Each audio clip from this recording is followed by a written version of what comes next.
नमस्कार मेरे प्रिय विद्यार्थियों। पिछली कॉलेज में हमने हमारे पाठ्यक्रम का जो 10वां पाठ है दोस्तों, महत्वाकांक्षा और लोभ, और जिसके लेखक पद्मलाल पुन्नालाल बख्शी जी है, इस पाठ का हमने अध्यापन शुरू किया है दोस्तों। और यह एक वैचारिक निबंध है और इसमें लेखक बख्शी जी ने एक कहानी के माध्यम से जो एक मछुआ, एक मछली और एक मछली को लेकर किस प्रकार से मनुष्य के मन में लालसा बढ़ती ही जाती है, लालच किस प्रकार से बढ़ता ही जाता है, इसका एक बहुत ही सुंदर उदाहरण एक काल्पनिक कहानी लेकर उसके माध्यम से लेखक ने बताने की कोशिश की है दोस्तों। पेज नंबर 51 पर देखिए, यह एक काल्पनिक कहानी लेकर उन्होंने कहा है कि किस प्रकार से मनुष्य के मन में लालच पैदा होता है। आगे देखिए, मछुआ और मछली दोनों फिर अपनी उसी टूटी फूटी झोपड़ी में रहने लगे। यही कहानी का अंत समाप्त होता है। उसके आगे देखिए दोस्तों, कहानी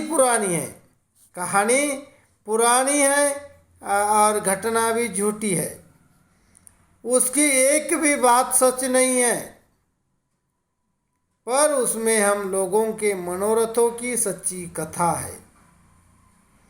आकांक्षाओं का कब अंत हुआ है, इच्छाओं की क्या कोई सीमा है, पर मछुए के भाग्य परिवर्तन पर कौन उसके साथ सहानुभूति प्रकट करेगा। सभी यह कहेंगे कि यह तो उसका ही दोष था, उसकी स्त्री को संतोष ही नहीं था। यदि उसे संतोष हो जाता तो उसकी यह दुर्गति क्यों होती। मछुए ने भी शायद यही कहकर अपनी स्त्री को झिड़कारा होगा।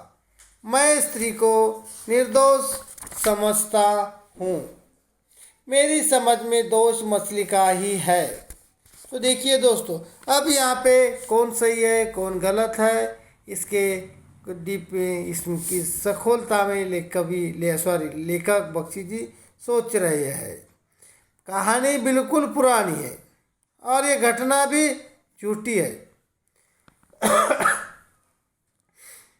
तो देखिए, कहानी पुरानी है, घटना भी झूठी है, असल में है या नहीं पता नहीं है, लेकिन उसकी एक भी बात सच नहीं है, पर इसमें हम लोगों के मनोरथों की सच्ची कथा है। इसके माध्यम से, इस कथा के माध्यम से लेखक पद्मलाल बख्शी जी लोगों के मनोरथ, लोगों की मन की जो इच्छा होती है, सच्ची कथा है, लोगों के मन की भावना जो होती है उसको इस कथा के माध्यम से प्रस्तुत करने की कोशिश की है। आकांक्षाओं का लोगों के मन में, मनुष्य के मन में आकांक्षा जो होती है उसका कभी भी अंत नहीं होता है और इच्छाओं की भी कोई सीमा नहीं होती है। कभी इच्छाएं खत्म नहीं होती है दोस्तों। इच्छाओं, एक इच्छा पूरी हुई दूसरी इच्छा शुरू हुई, दूसरी इच्छा पूरी हुई तीसरी इच्छा के पीछे मनुष्य भागता ही रहता है।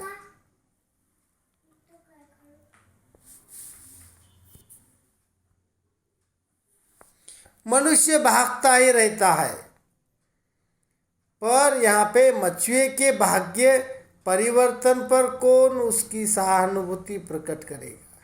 और जो यहाँ इस कथा के माध्यम से मछुए के साथ जो मछुआ और मछुए में जो परिवर्तन हुआ, मछुए को जो मिला हुआ धन भी वो चला जाता है, इस पर सहानुभूति कोई प्रकट करने के लिए नहीं चाहता है। सभी लोग यही कहेंगे दोस्त तो उसका ही है, मछुआ या मछली का ही है, उसकी स्त्री में कोई संतोष ही नहीं है, जितना मिला है उसमें उसे खुश रहना चाहिए। यदि उसे संतोष हो जाता तो उसकी यह दुर्गति नहीं होती। लेखक दोनों तरफ से बातचीत चर्चा कर रहे हैं।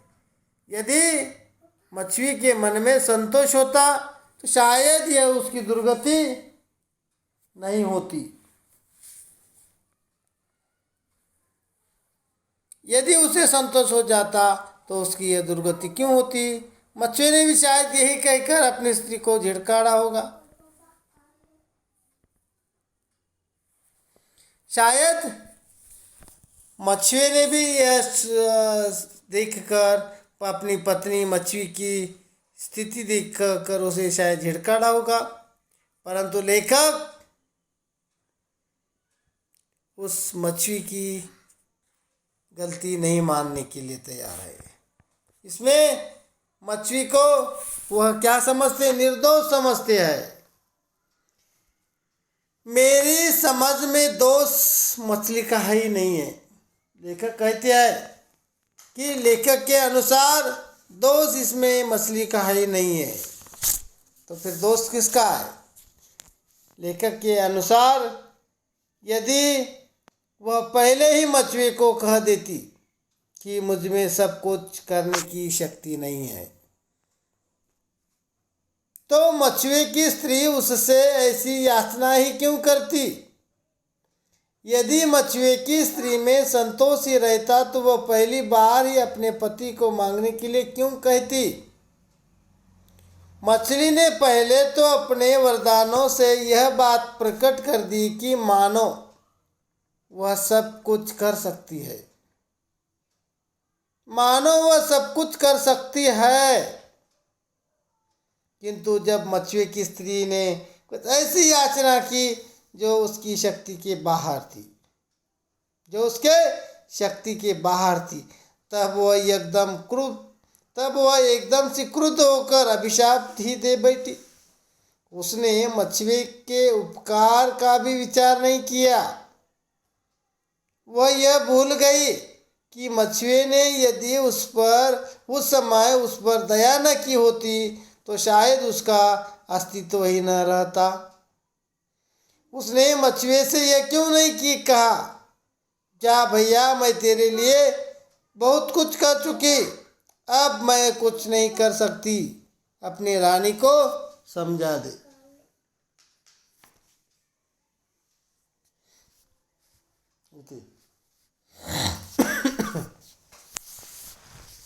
लेखक यहाँ पे कह रहे हैं, क्या कह रहे हैं कि इसमें गलती, लेखक कह रहे हैं कि यहाँ पे गलती मछली की नहीं, यहाँ पे गलती है मछली की। वे कह रहे हैं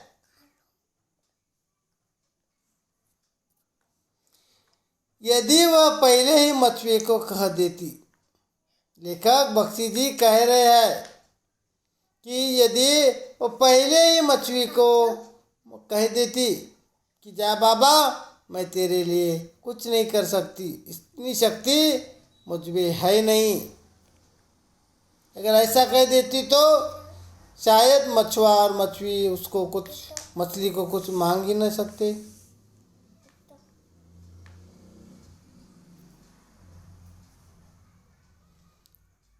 शायद वो कुछ उसे मांग ही न सकते। तो मछुए की स्त्री उसमें ऐसी याचना ही क्यों करती। लेखक बख्शी जी कह रहे हैं यह गलती मछली की है, क्योंकि मछली को पहले ही कहना था कि जा मैं तेरे लिए कुछ नहीं कर सकती, इतनी शक्ति मुझ में नहीं है। अगर ऐसे ही कह दिया होता तो शायद मछली या मछुआ वो मछली के पास ऐसी याचना ही क्यों करते।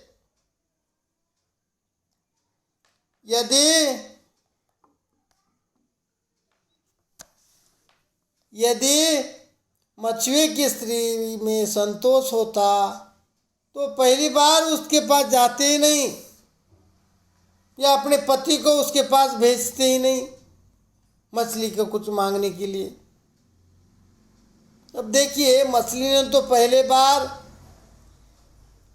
अपने वरदानों से यह बात प्रकट कर दी कि मानो बस उसके वो मछुआ और मछली के लिए सब कुछ कर सकते हैं।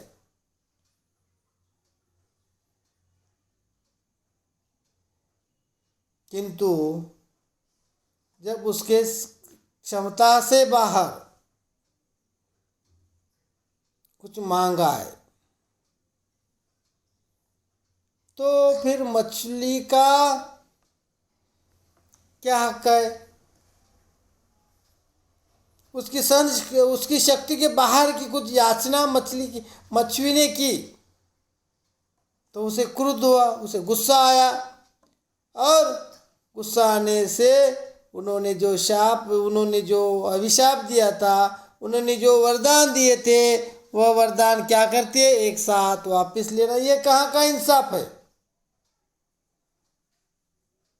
जो कुछ भी दिया था वह सब वापस लेना, ये कहाँ का इंसाफ है?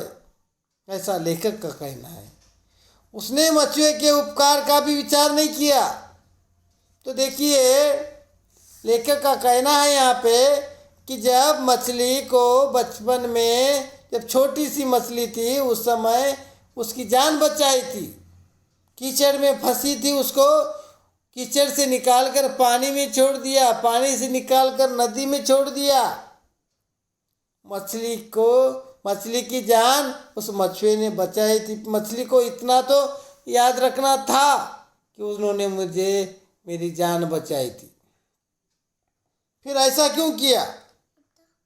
क्या वह सारे उपकार भूल गई? मछुए के सारे उपकार भूल गई क्या? ऐसा लेखक का कहना है।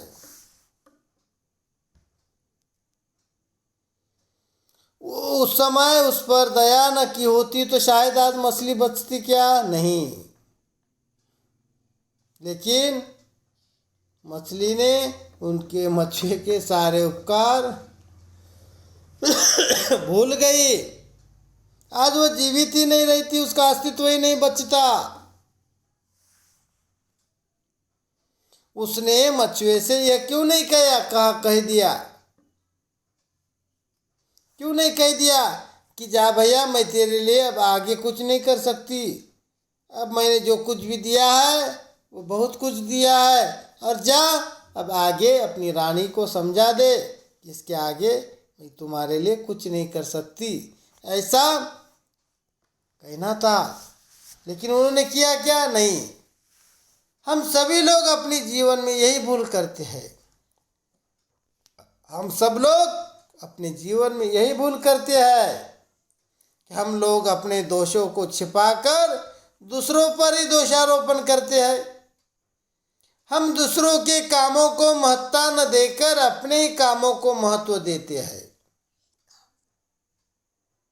हम यह निसंकोच कहते हैं कि हमने किसी पर यह उपकार किया, पर हम यह नहीं बतलाते कि उसने हमारी क्या सेवा की, उससे हमें क्या लाभ हुआ। सच तो यह है कि उपकार और सेवा एक बात है और यह लेन देन कुछ दूसरी बात।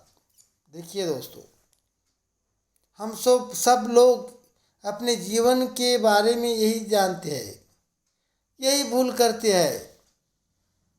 जीवन में हम यही भूल करते हैं कि हम लोग अपने दोषों को छिपाकर, हमारे जो दोष है उन दोषों को छिपाकर दूसरों के ऊपर दोषारोपण करते, दूसरों को दोष देते हैं।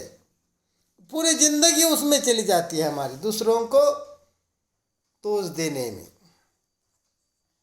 दूसरों के कामों को हम क्या करते? महत्व ही नहीं देते, कम समझते हैं, और अपने काम कैसे बड़े हैं, अपने कामों को महत्व देने की कोशिश करते हैं। हम यह निसंकोच कहते हैं कि हमने इसके ऊपर इतने उपकार किए, हमने उसके ऊपर यह उपकार किया है। पर हमने कभी ऐसा सोचा है कि उसने हमारे ऊपर क्या उपकार किए, उसने हमारी क्या सेवा की है? इसके बारे में कभी सोचते हैं क्या? और उससे हमारा क्या लाभ हुआ है?